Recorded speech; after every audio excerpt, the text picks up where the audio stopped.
The reason why I'm bringing this up is because at times what I've seen is that, or heard, is that people are working out with a certain objective that their exercise is actually not either able to fulfill or fulfilling efficiently.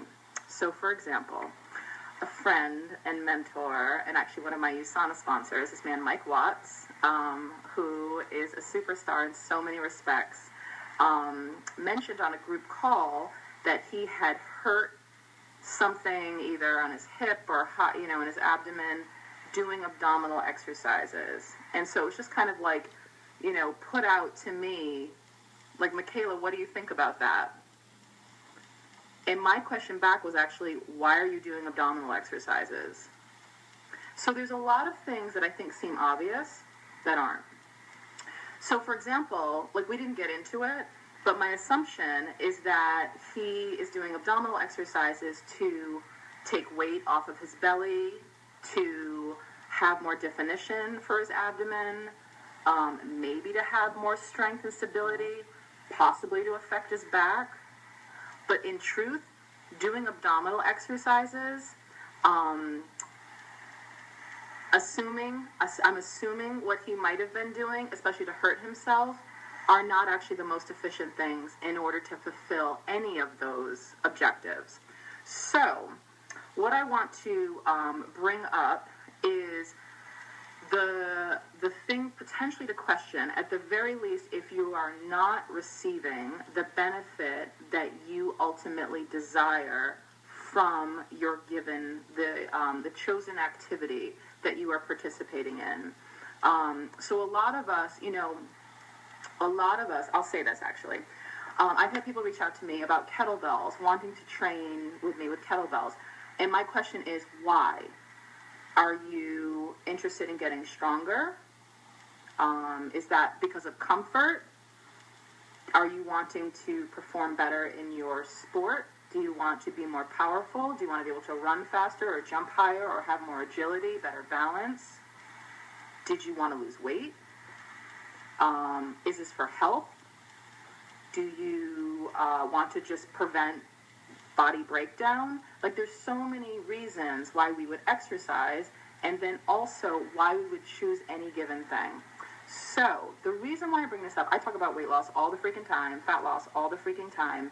And so typically when people are wanting to lose weight, they want to embrace some sort of exercise, which is awesome because it totally helps in the effort, no question. However, often what people will do when they wish to, turn over this new leaf, feel better in their body, look better in their body, they will often go for gold and or go for broke at the same time. So CrossFit can be a wonderful institution for many reasons and for certain individuals. The gym, certainly, all gyms are not created equal, so people being really mindful of form, being educated about that, being intelligent about what they're, the workouts that they're creating for their community, all that stuff matters, so just know that. There's variety there. Additionally, so people often turn to something like that. They turn to something that's intense, high-intensity intervals, high-intensity workouts.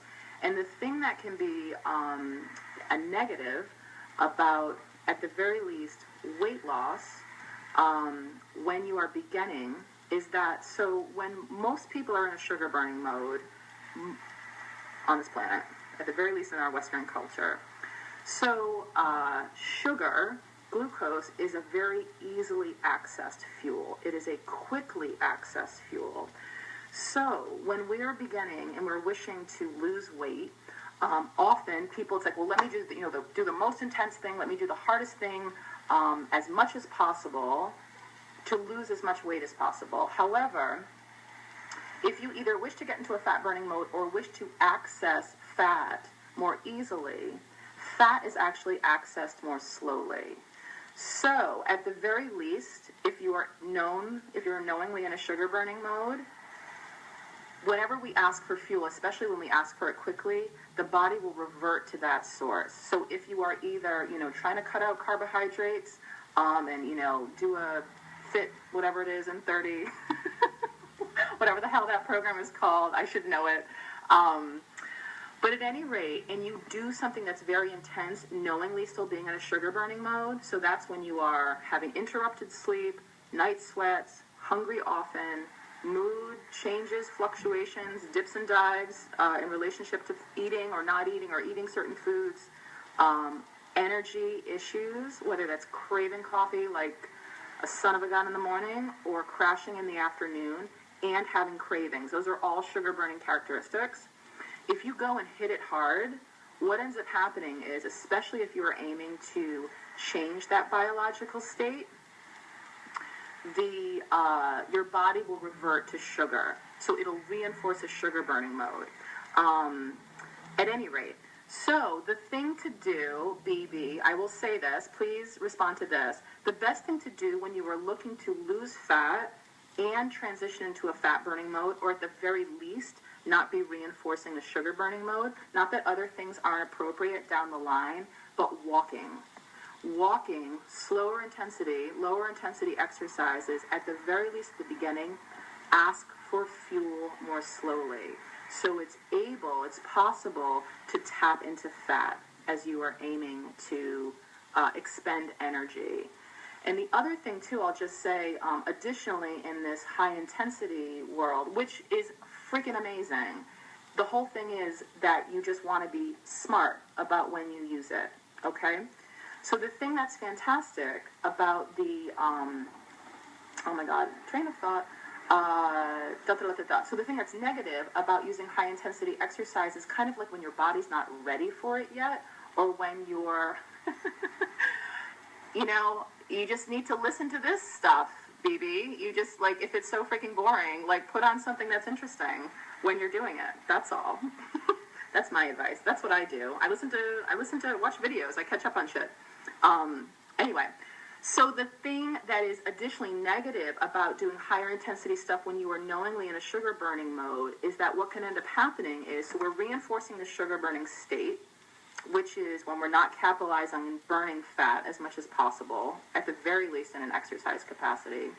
And then additionally, what will end up happening often for people, especially if their workout is either quite intense or maybe the duration is maybe not super brief, what can happen is basically because we have such a small supply of sugar, what will end up happening is people will feel destroyed at the end of their workout, kind of physiologically, but the other risk they run is actually having the body tap into muscle for fuel.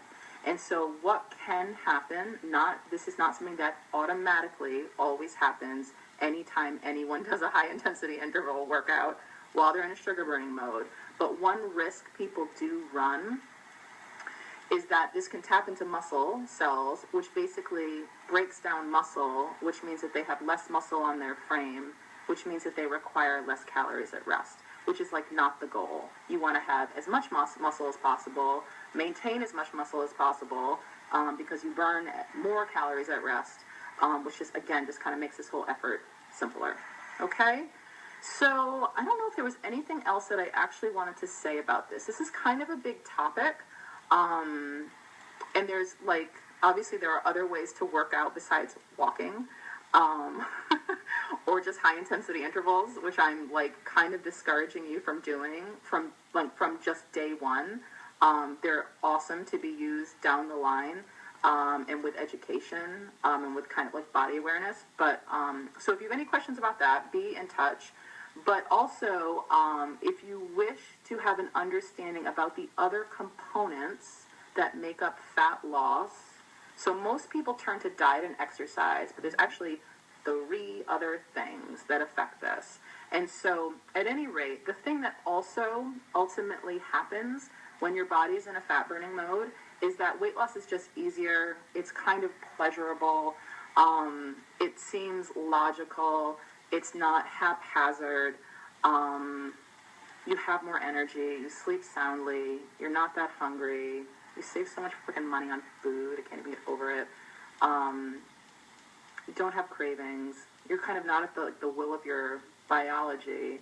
And then your health improves. You have less inflammation in your body, cholesterol goes down, blood pressure goes down, and then other hormones get balanced. We've talked about the thyroid the other day, and estrogen and insulin. Like, everything just gets better. So at any rate, if you have a desire to understand about the other 3 things that make up fat burning or fat loss, please personally message me. Super happy to talk about that with you, or if you have other questions pertaining to this. And then lastly, if you are just like over the moon with these daily sharings, I don't know how I'm going to continue after 30 days. This is day number 6.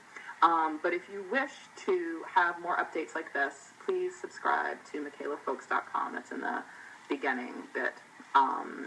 Would love to have you there. So anyway, yay, great, BB. Walk, for God's sakes, all right?